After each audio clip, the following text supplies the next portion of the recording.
Good afternoon, ladies and gentlemen. Thanks so much for joining us. This is Daniel Estulin, and welcome to Estulin.media. Today, our guest is a very special individual. His name is Derrick. How do you pronounce your last name? Is it Broze or Broze? Broze.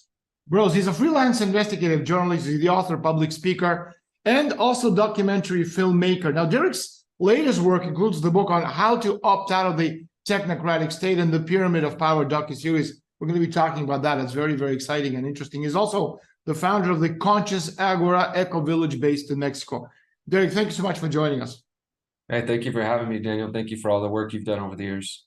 Thank you very much. So, I've followed your work for a while. You and I, we have common friends. Whitney Webb is one of them, and so I've been aware of your work for quite a long time. But I want to start talking about Tulsi Gabbard. Okay, she's a kind of a strange cat. Presidential candidate, rebel member, supposedly of the Democratic Party, and also the World Economic Forum Young Leaders Forum. That's, she's also a member of the Council on Foreign Relations. So you've done a lot of investigative work on her. What is she? How do we look at her?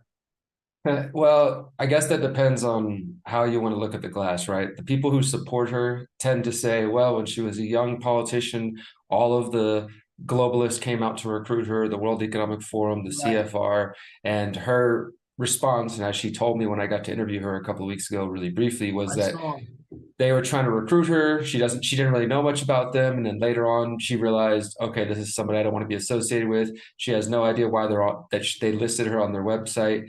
And she says that for both the CFR and the World Economic Forum Young Global Leader Program, which I personally find a little bit hard to believe that somebody in a political campaign who rose to that level, that was seen as like the young rising Democratic star, of course they would attempt to recruit her. I mean, that makes sense to me. But the idea that nobody on her staff did any kind of research on these organizations, and also the other thing is, maybe with time, her views have changed because not so many people, maybe besides yourself and a few others, were paying attention to the World Economic Forum 8-10 years ago when she was first coming into office. And then maybe she realized they're not who they claim to be and she doesn't want to be associated with them. But I guess my problem with that claim is that she doesn't come out right and say that whenever I tried to question her about it. Instead, she gets very kind of like standoffish, and maybe she's just annoyed, very that's slimy. fine. Yeah, very slithery, very difficult to Yeah, something about it didn't sit right with me. But she claims, like, if her story's right, I don't know why she just didn't come out strong and say, hey guys, I get it. I thought the World Economic Forum was somebody different. I thought the CFR was somebody different. Once I woke up to that, I said goodbye, and I don't want anything to do with them, and just be strong and stand against it. Instead, it's kind of like, well, I don't know why they're on the website. And I pulled out a tweet that she gave in 2015, where a tweet she sent out where she said, thank you directly to the World Economic Forum, and to, multiple times said thank you. So clearly she was aware of it. And I guess, like I said, the people who like her are telling me this is a stupid question, just quit attacking her. She's right on most things. For me, I feel like the people who are right on most things are the people we need to, be even more critical of and not just turn a blind eye to. When you have 90%, again, this is a classic psychological op. And she comes from U.S. Army Civil Affairs and Psychological Operations Command. So in classic op, 90% of any information has to be true. Otherwise, it makes no sense whatsoever, doesn't it? I agree. Yeah, I think that's one problem, and that maybe some of the younger conspiracy realist generation, for lack of a better term, is, I think the last few years, there's so many people who have started to wake up even before COVID, but they woke up during the times of things like QAnon and other psychological operations that I feel like kind of didn't give people the critical thinking skills that are necessary. Because as you were just pointing out, psyops don't work by making everything fake. And I've seen this a lot where people online, they're like, if this person's yeah, they're like, if this person's not on, if isn't who they say to be, then why does the media hate them? Or why are they saying all these great things? And it's like, well, that's how things work. They're going to give you part of the truth, and then they're going to mix it with, obfuscation. And the same thing, some people who say all mainstream media, anything on there must be false. So then they therefore assume anything in the alternative or independent media is true. And it's just lacking critical thinking. The mainstream, as you know, Daniel, mixes lies with truth. Otherwise, as you said, if it was all fake, then nobody would pay attention. So I just think there's definitely some lack of critical thinking skills and when questioning people around us. Well, when you're talking about psychopolitical operations, again, we're talking about CFR because not only is she a member of World Economic Forum, and you can, make a case for, well, listen, if you want to get places, you need to talk to other people in leadership positions. That makes a lot of sense. Okay, and it does make a lot of sense. You know, my first book on the Bilderbergers, the true story of the Bilderberg Group, came out back in 2005. It became an instant global, you know, bestseller in like 68 countries, 40 something, I can't remember languages. Okay, because people for forever been talking about, you know, this global conspiracy, you know, the Illuminati, the Jews, the Masons, the all-seeing eye, all kinds, the deep state, whoever these people are. Nobody knew who they were, but we're all talking about, well, they all talked about all this kind of stuff. And then my book comes out, and suddenly they have a name, they have faces. We see the documents, because one of the things about that book, the true story of the Bilderberg Group, is you needed to show the documents. My publisher in the United States, Chris Milligan of Trident and Press, God bless him. Okay, he said, like, you know, if we're going to do this book, we need lots of pages of documents and photos and all kinds of stuff, so people know who they are and what they do and how they work. And so I gave him, because I had, you know, hundreds of thousands of pages of that stuff over the years, because me coming from the Intel, so I come from military counterintelligence, not American, but Russian, the Soviet Russian. You know, so I smell this psychopolitical operation. So again, if it quacks like a duck, there's a good chance it's, you know, it's not a cow, it's a duck. So again, in any psychopolitical operation, as you pointed out in your excellent docuseries, which we're going to get to in a minute, is the fact that 90% of any conspiracy has to be hardcore facts, easily verifiable. So people can go online, can open up a book and go to the library reference lab and look up for, check that stuff out for themselves. But the really difficult stuff, okay? So you start mixing in, you know, world leaders. Putin said that about somebody, makes them look wow. Okay, so this somebody is a wow because Putin said it's a wow. We have no way of knowing if Putin never said that. And most likely there's a 99.9999% chance he never did. But that's how these psychopolitical operations work. So I think one of the reasons why her star is weighing is specifically because she's been, you know, slippery on some of these most important things. Now, again, we talked about World Economic Forum. I think everybody knows what Davos Forum is all about today. I think we need not go into it again. But let's talk briefly about CFR, because one thing is Davos, but CFR is, you know, it's a very different animal, isn't it?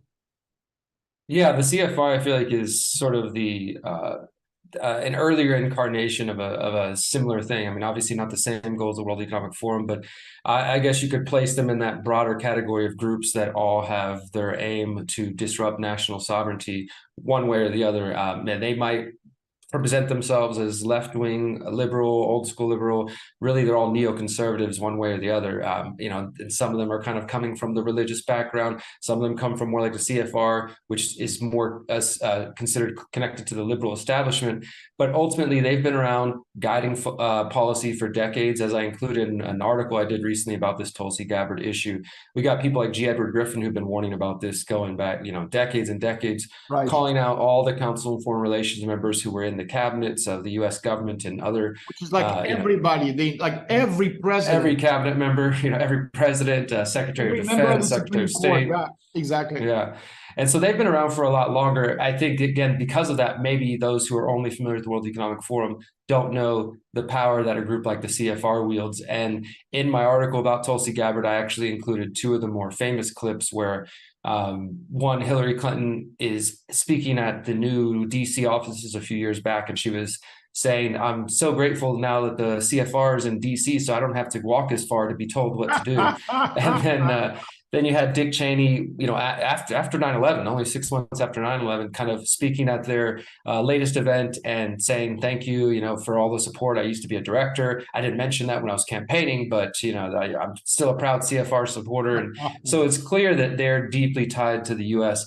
Establishment and have been for decades. And so the fact that she was at one point, I think they called it a charter member of the CFR. And again, the answer when this is brought up is just like, hey guys, you know, I didn't know much about them. I will say what you were starting to say a moment ago, Daniel, like I agree that, look, if I was invited to speak at the World Economic Forum to share my message, I would take that and I would call out all the things that they're doing. I think that would be a wise move. So I get her argument. Automatically disqualify you, exactly. But then yeah, again, exactly. I know that you spoke at the EU, right? I mean, I've spoken at the United Nations and in Austria, in Vienna. I've given 2 speeches at the European Parliament talking about the Bilderbergers, invited by the Lega Nord, which is one of the parties in coalition government with Meloni today. But again, I was there to warn people, just packed house. Never before I've seen anything like it, just packed standing room only at the European Parliament, and people can watch it on online. But what we're talking about, especially what you mentioned earlier, that her supporters, it's like, stop bothering her with this nonsense, doesn't have anything to do with it. What these people don't realize is that we're dealing with a very important element of control, of the propaganda control, which is public opinion. And public opinion is in reality a very carefully crafted and scripted propaganda designed to elicit a desired behavioral response from the public. Because getting people to behave the way you hope they will behave by persuading them that it is ultimately in their interests to do so is achieving a desired behavioral response. So it's, again, in the case of Tulsi Gabbard, it's like, we want them to respond this way because we want them to defend her because, again, she hasn't done a very good job doing it herself.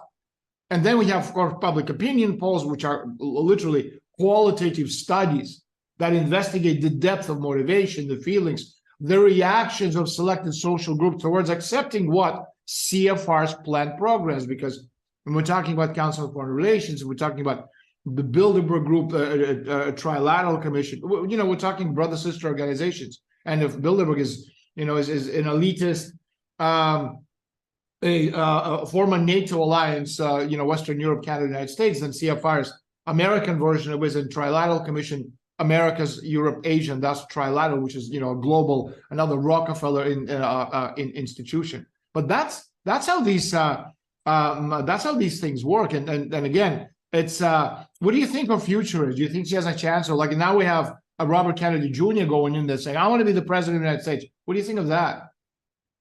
Well, as far as those two things, Tulsi, I think that maybe, again, without having the hard evidence that she is controlled opposition, I asked the question to her because I think there's reasons to keep asking. Again, she might not be, but it's still worth hey, remember, World Economic Forum, CFR, Civil Affairs, Army Psychological Operations, and take everything with a grain of salt. That's kind of how I'm taking it. When I saw her curriculum, it's like, somebody is in psyops. I come from that world. I know what it is. And it's like, hey, man, you start mixing that CFR, Davos, and the political campaign. It's like, there's 10 fingers. Which party would you like to vote for? Yeah, and the other thing too, to me, is that the fact that she was switched to Civil Affairs, Psychological Operations in the middle of 2020, I think June 2020. So it was just an interesting time for her to be stepping into that role. Doesn't mean we know for sure what, as I wrote in my article, doesn't mean we know for certain she's, performing psychological operations on Americans, but it's not hard to see that she could be playing a role to kind of be the ex-Democrat, sticking it to the man, former vet, rebellious, speaking out against the wars. It fits a certain niche. There are others that would argue, well, she is who she says she is, and they tried to recruit her, and now they're using that to defame a good person. That's another view you can take. The thing is that you have the conspiracy theories, and then you have the coincidence theories, and it's like when you start getting into into the realm of coincidence theories, it's like another coincidence. It becomes kind of. Yeah, well, I'll tell you what. If we end up finding out that she spoke at the Bilderberg year, I think that's probably when I'll be done. I don't think she has, but in any case, it's Bilderberg is a kind of consensus. I much rather prefer she spoke at the Bilderberg conference than Davos, because Bilderberg is a consensus shaping organization with far greater pull than Davos. Since my book came out, and over the subsequent years, people, started following this thing, and to my chagrin, everybody, simplified the whole thing and pigeonholed the entire global conspiracy into Bilderberg. So if somebody's doing something behind the scenes, it's got to be Bilderberg, okay? Because that's all they understand. So it's just, it's definitely more multiple moving parts to that overall machine. It makes it easier for them. It's like, it's got to be these people. Before it was like the Illuminati, the all-seeing eye, the Jews, the Masons, all these crazy, wacky, strange people, and now we have this. So it's much easier to say it's Bilderberg. But if you actually think of the role of the CFR, like CFR really, although they go back to the 1920s, Chatham House, and the whole thing about the Round Table Group going back to Cecil Rhodes and stuff. Like the modern part of CFR, like if you really think about it, like the whole idea of, if you think about it, of global 1.0. That's, nation states going back to 1648 was 60s. But, that'd be like nation states, constitutions, borders, countries, et cetera, et cetera. Well, and then at the Bilderberg conference, okay, in 1968, and, they came up with a new concept. That was George Ball, who made a presentation in Montreal Blanc, which is on the outskirts of Montreal in the province of Quebec in Canada, in a presentation titled Internationalization of Business.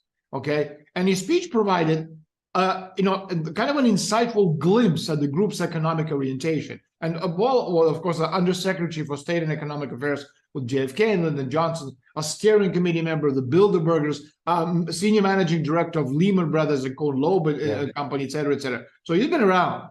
And in the presentation, he basically, presented the idea which later CFR and then Davos and everybody else took up on themselves, to make it into a reality, and kind of a new colonial world economic order based on the concept of World Company Limited. In other words, corporations that have more power than any government on the planet, and describe some of the obstacles that needed to be eliminated. And according to Ball, and we've seen this over the years, the first and most important thing that has to be eliminated was the archaic political structure of nation states. Do you see that today, Derek, that they're dismantling countries and creating regional blocks? And it's all part of the same thing, or am I imagining it? No, I definitely think that you're correct in your analysis, among others who've been saying that this was their goal. Is, I think, now front and center. We can clearly see that the global moves that are being made, including, like, lately everybody's paying attention to the BRICS and all the various agreements being made outside of the petrodollar and the U.S. hegemony. I think those are important moves, but ultimately they're just shifting right to the new multipolar order, which they tell us is going to be different than the previous one, which will be different in some ways, but ultimately, as you've pointed out, these same power players are kind of manipulating the chessboard, and they're shifting. They might be shifting it from this direction to the other, moving away from nation states. And I think what you're talking about there, that move towards business, international businesses, it's now maybe been rebranded under the World Economic Forum as stakeholder capitalism. That we need to move beyond just considering the nations, and we have to think about the corporation. Of course, they frame it like it's good for the environment. So, I mean, I think it's clear we're moving this direction. I actually had a question for you, Daniel, in relation to this. What do you think or where would you place the groups like the Club of Rome in this? Because for those who know the World Economic Forum, Klaus Schwab, he was, taught under the tutelage of Kissinger, and the beginning of the World Economic Forum goes back to the Club of Rome itself, but we don't hear so much about them anymore. But obviously the agenda is very much around the environment, Absolutely. Which is what they talked about. It all started with the World Economic Forum. We were going back to the late 1950s, early 1960s. And I think what most people don't realize, Derek, is that, again, it's like, for example, I have my telephone, I have my agenda in my phone. And it's like I plan things I'm going to do like next week. Maybe it's like if somebody gets married, you say like, in December of 2023, I'm going to get married, right? But the elite, they plan 100 years in advance. And that's what most people don't understand. So when you're looking at the agendas of World Economic Forum, if you look at the agendas of the Club of Rome, the things that are happening right now, they go back to the 1950s and 1960s. Like, for example, George Ball was also, needless to say, member of the Club of Rome. He asked a very concrete question, okay? How do we establish a structure, okay, that can give orders to the governments? In other words, what George Ball wanted to know is, how does one establish a BlackRock type of a world company, which would greatly surpass in authority any government on the planet? Okay, that's the idea. In fact, it's actually not very, very difficult because, for example, current representative democracy works on the basis of elected government, whether it's a head of state, a sizable deliberative body, which can be dumped at any time. We've seen that, how many times, by orchestrating a crisis, along with a third power called the independent central banking system in charge of its finances. And the United States, this independent banking system is called the Federal Reserve System, which is as federal as the Federal Express, which is a privately owned bank system interlocked with the Bilderbergers and all these other supranational structures, Club of Rome, etc. And in Europe, this bank is run through the European Central Bank, whose monetary policies are together, by the leading members of the Bilderberger elite and all these Venetian black nobility. And in Britain, this independent system is run by the Bank of England, whose members are also full-time members of all these elitist organizations. And of course, this independent central banking system controls the issues of currency, national credit, interest rates, and anytime government displeases it, it uses the power to orchestrate the overthrow of the government. And that's what, companies like Kuhn Loeb and Lehman Brothers, that's what they've been building worldwide by way of mergers and acquisitions, going back to the 1960s, to today. And in the past decades, this is the entire deregulation policy of the United States industry and also banking was precisely set up in response to this kind of a blueprint scenario for creating these giant corporations that have more power than any government on the planet. I wanted to ask you, change the direction a little bit. I think we've covered Tulsi Gabbard, and and I like her. I don't think she ever had the the gravitas to become the president of the United States. She's too much of a lightweight, but she could certainly have, under different sort of circumstances, played a more important role in American politics than basically what she has become today. And same with DeSantis, which is once you start talking about Putin, that the murder, it was all is said and done. But let's talk about the transhumanist agenda. That's another one of the docu-series that you're talking about, which is fascinating. You have a book right there, Transevolution, the Coming Age of Human Deconstruction, which came out back in 2012. And that was a warning of all the stuff that's happening right now. And it's time to write the second part to that book. But let's talk about the transhumanist agenda. What is it? How does it work? And how do we fit into this whole thing? Yeah, again, thank you for being ahead of the curve on this, Daniel, and showing those of us who were just picking up where you left off. The transhumanism agenda is something that I think is becoming more and more clear to people, especially because there is, and maybe it's not polite to talk about this in public or in certain circles, you'll definitely be canceled or kicked out. But I think the reason more and more people are exploring transhumanism is because they're learning more and more about transgenderism. And those two things do have an overlap. And I think that really the main area, without getting lost in the weeds of it, is that there is an ideology that many of these people, which we were just describing, are guided by, which is the technocratic philosophy, but also the belief that we can become human 2.0 and merge with machines and now artificial intelligence, which is clearly now starting to disrupt many industries, including journalism. And that it's this idea that we're going to become part, the phones are going to be eventually in our head or in our body, the brain implant like Elon Musk and others are working on that, and people like are proud of. Why the fuck? It's like, why would you want to watch a TV on your watch? I mean, I don't understand that stuff. Yeah, no, to me, but I think that it's for me, it comes down to, I've been trying to explain this to people that the world they're trying and very quickly moving us into, that we're either just going to be passive and accept, or we're going to create something alternative, which is really my goal, is going to come down to convenience versus principles. I mean, there's so many ways, especially the younger generation, are being sold all this stuff as convenience. Things like, video games, you could say, is one aspect, but the metaverse, this latest version, is sort of the next version of it, right? Getting people used to being within the machine, within the game, and that you're never unplugged, right? So a little kid right now, like my young nephew, he plays video games 8 hours a day, right? He's obsessed with it, just like I used to be. But eventually you put the remote down, you go outside and you have fun and you live in the real world. But that is also quickly changing with getting people comfortable with being plugged in all the time, like many of us already are in the internet. And to me, all of these steps, like pushing people towards this idea of there's no such thing as men or women, or in fact, we don't really know what that means to go beyond male and female in biology towards some sort of androgynous being that could merge with machines and become transhuman, human 2.0, better than humans. I mean, these are the kind of ways that it's being sold to us. People like Elon Musk saying, well, you're pretty much already an android because you carry your phone around all the time. I mean, there's a big difference between putting a chip in your brain and maybe holding onto your phone too often or something like that. But this is the messaging that is now becoming very popular and in the mainstream. Whereas when you were first writing about it, it was very much ahead of the curve. You had people like Kurzweil and others back then who were making it clear. Idea of singularity and everything else. Exactly. You could see where they wanted to go, but now we're front and center with it, where people are confused as, you can't say what a human being is anymore, because anybody can be anything they want. And again, that's not even specifically about the gender identity issue. It's just how that itself bleeds into moving us beyond human and opening up the conversation. Well, what does it really mean to be a human anyways? And I mean, I'm not saying these aren't things we should explore, but we can see how these groups have been driving the conversation this way As you said, they plan decades in advance, hundreds of years in advance, and this is the direction they want to send humanity to.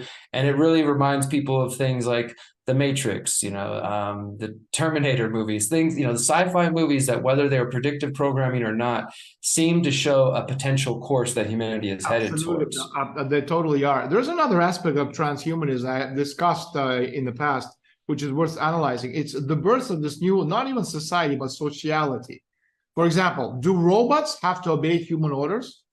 So if it's yours, I think the answer is yes. It's like a dog. It's my dog. So, sit and sits. What if the order, for example, speaking of robots and machines and stuff like that, contradict the safety and physical well-being of others? The answer, most likely not. All right. Now, how is this robot going to find, this nuance? Because this nuance is as absolutely human, okay, to discern this difference. These kinds of, comes from divine spark of reason. So another question, like, I go away, I have a business trip. So my son, does he command the robot as well? And if he does, then, we've been there, done that before. And this thing was, in the past called slavery. And so now we're going to have this new AI version of slavery. And this creates an analogical situation of very complex division of society and also very complex family format in the near future. And what are we going to do, or how are we going to advance with these new structures? Not all very clear at all. It's because I think you're right. It's just interesting to me. You remind me of another movie, I, Robot, with Will Smith, when they showed literally scenes like that, where as the robots became part of people's everyday life, at first they're just robot assistants, they're kind of in the background, but then eventually they're playing more human-like roles. And these robots, whether through programming or developing their own sense of consciousness, start to say, hey, I want to be treated fairly. And they show, like, robot protests. Even I think in the prequels to the Matrix, they show how the machines started to have awareness. 10, 15 years old, if I'm not mistaken. Yeah, 15 years old at least. But whenever I remember seeing that, it made me think, like, we are definitely going to have human protesters calling for robot rights, for AI rights, for and like you said, it opens up a whole can of worms that I don't claim to know the perfect answers to. But then again, I do think that's part of the goal. I'm not talking about, people think I'm talking about cyborgs. No, I'm talking about a situation where a human and a machine will have to deal with the basic division of labor. So no human being will ever be able to overcome the ability of AI with big data. But for now, at least for now, the artificial intelligence cannot overcome the ability of human beings to work with deep data. Okay, but again, we're looking at Chat GPT 4.0, 5.0, which is coming out next year. And who the hell knows how far, because again, we're talking about Moore's law put on its head. And finally, what we're seeing is the birth of this, of robots that already passed not only the Turing test. In other words, it's a test of a machine's ability to exhibit intelligent behavior similar to or indistinguishable from a human being. In other words, we cannot distinguish from the machine's dialogue unless you're sitting in front of the machine. Yeah. After the machine and a computer, if you're talking to a human being or a robot. But then there's another test. That's a Turing test. There's another test. It's called Lem's test. And Lem's test is literally to ask a robot to create something new and different that is not programmed in its artificial intelligence, that cannot be the consequence of a combination of previously known events. And so Lem's test is the test of creation, which is, we have always thought it was purely human ability, the divine spark of reason. And so when the robot passes this test, and again, Chat GPT, we're talking about 4 and 5, and who knows, like literally a year away, we arrive at the crossroads of a man-machine society, not a co-society of human beings and robots, but a society because power is indivisible. It's like, you cannot share power. We can share, a sandwich. We can share a car ride, but we cannot share power. That's why you have one president, one Supreme Court, one of everything. And we've seen this before. We had, when the Homo sapiens, we had to fight Neanderthals. We won and we became who we are. And so from this point on, we have crossed this evolutionary, divide or threshold as a human being, as a species. And everything from here on requires an absolutely new approach. And nobody has the vocabulary to define what this a new approach is going to be like. We have about Yeah, I just want to say one other thing on that AI thing, Daniel, that I was at an event recently where the organizers, and this is just their preference, they thought that it would be a creative use of AI that's, coming into vogue right now, is at the end of every panel, after the speakers like yourself and myself, after we gave our presentations, they had the AI answer a question. So let's say we were talking about transhumanism. You asked the AI, what do you think about this? And this voice would play over the speakers. And honestly, it's kind of creepy to me. I was just like, okay, this is not really what I think we should be doing. Well, one of the speakers, actually, Brett Weinstein from the Dark Horse podcast, he sort of interrupted the whole thing and said, guys, we need to take a moment to recognize what just happened. We have just crossed the threshold. We are sitting here listening to an AI bot trying to give us answers about politics and about the future of what we should do to build a better world and this and that. And we're just being passive. He's like, we need to just take a moment to recognize what is happening right now, and that none of us have any idea how far this is going to go. Like you said, where it's going to be in a year. So it's just interesting because for those who haven't quite seen yet, AI is here now, and it's been here, but now it's starting to affect daily, weekly, regular life. And as you said, Daniel, within the next years, two at most, it's going to completely disrupt most things, whether seen or unseen, and it'll become more and more visible, though.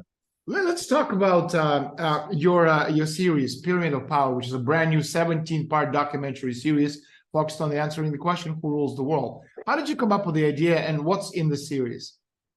So I did a speaking tour in 2018 of the United States. I did a 45 cities tour, and I was doing this Pyramid of Power as a presentation, and it was a 2.5-hour presentation, and it was, it worked well on the tour somewhat, but I realized that, okay, there's probably a better format than spending 3 hours just getting super deep with everybody. For some people, like I would imagine the audience here, a lot of the information is going to be things they're versed in, but I wanted to basically take that idea of doing a big picture, who's all behind the Pyramid of Power, and looking at every piece, like the education system, the media, et cetera, working your way up.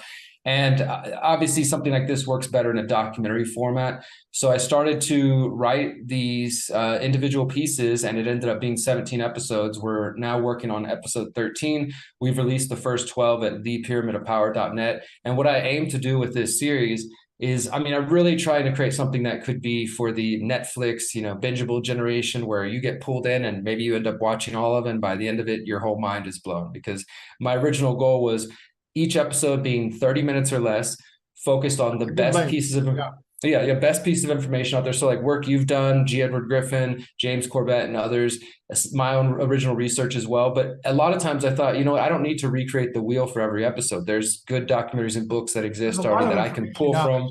Yeah. Because we don't have a dearth of information. We got the data. So it's just about packaging it right. So I packaged it in the terms of, here's the education system, here's everything you need to know, and then end each episode with, so here's some suggested solutions you should look into, and then end with, if you want to learn more, check out these books, check out these documentaries, and do that in 30 minutes or less. And we've succeeded for the vast majority of them. I think there's only 2 episodes that, with the topics, they're a little bit bigger as we get deeper into the pyramid, so we've had to go a little longer. But yeah, we start real simple with the education system, mainstream media, big tech, working our way through. Education system. Let's talk about that. Okay, so what are the analysis? What have you done? Like, a brief synopsis of the episode. Of the education system? Yeah.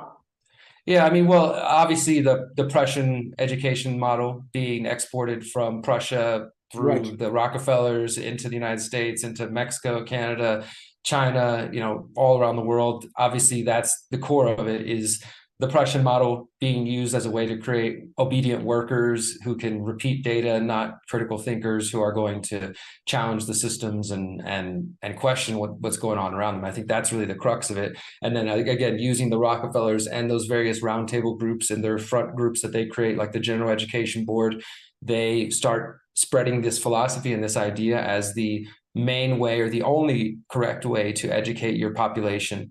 And I think that's really what it comes down to. And through there, we see how they filter out whatever propaganda they want through those systems.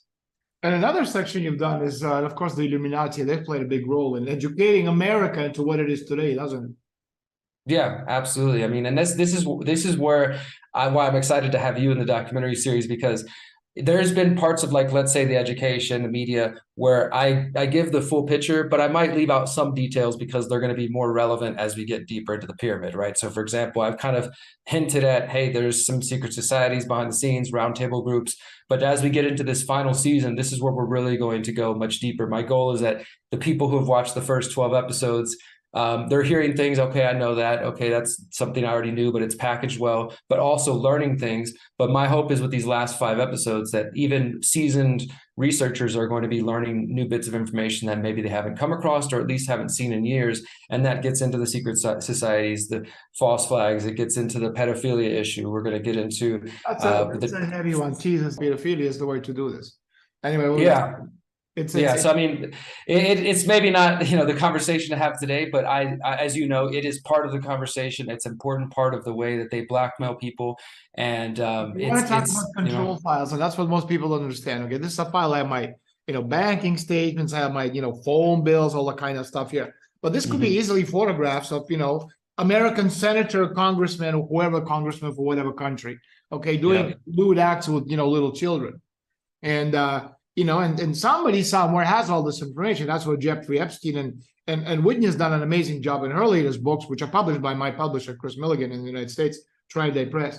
And so you have access to this. Obviously, the elite, obviously the intel agencies, obviously the Americans, the Israelis, whether it's Mossad, whether it's MI6, or whether it's CIA, it doesn't matter. They share this information. So all these people have control files. You don't get to be an important politician or a mover and a shaker unless you have a control file on you somewhere, because that's the weakness. It's like, you have, it's one thing, it's like, you didn't pay taxes, it's like, you owe $100,000. Who cares?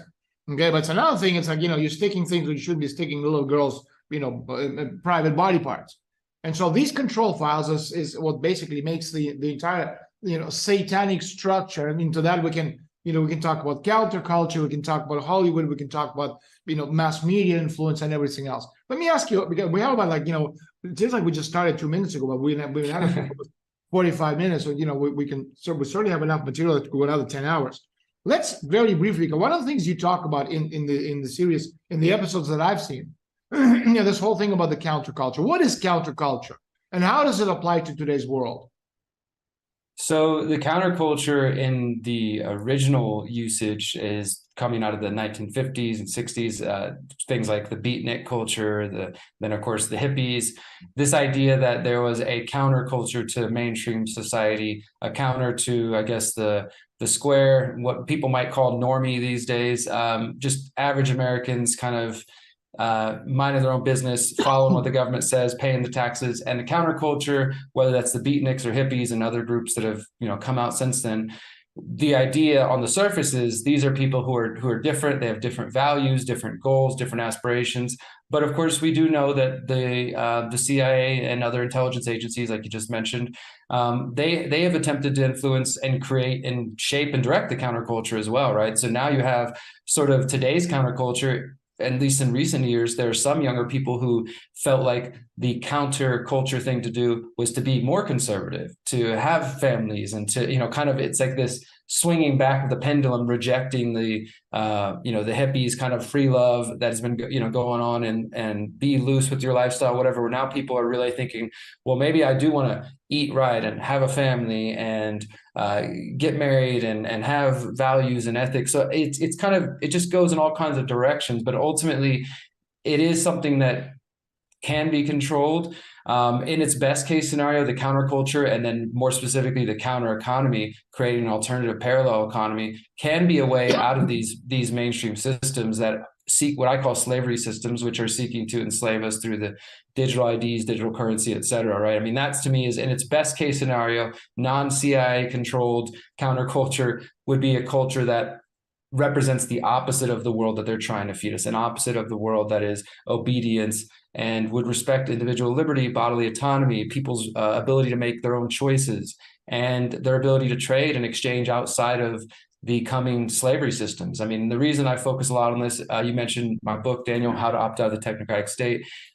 People can download that for free at theconsciousresistance.com/how-to. It's available in Spanish and French as well. And the reason I wrote that book is because I think that we need to be thinking about what is the counterculture we're going to build to the Great Reset. What is the counter we're going to build? What you've done in that book is you've created a roadmap. Exactly. I try to give people some practical tools of thinking like, look, if we don't do anything, knowing this knowledge that we're discussing is important, but if we do nothing with it and we simply just wait to be swallowed up by the Bilderberg, World Economic Forum, trilateral Borg, then we're going to be sucked into their systems. Everything that you've been predicting and writing about for years, if we don't do anything to try to get out of their systems and not be dependent on it, then we know what's coming. And so a lot of my work does focus on that, building a counter economy, counterculture, parallel systems. You basically, what I really like about your work is that you focus on solutions. Because there's a lot of theory out there. Okay, so people understand, more or less how all this stuff works. And now, what do we do with all this information? And that's what you've done with, and God bless you. Just to finish up on the counterculture, and we are running out of time. Is the model itself? This is like this actually goes way back.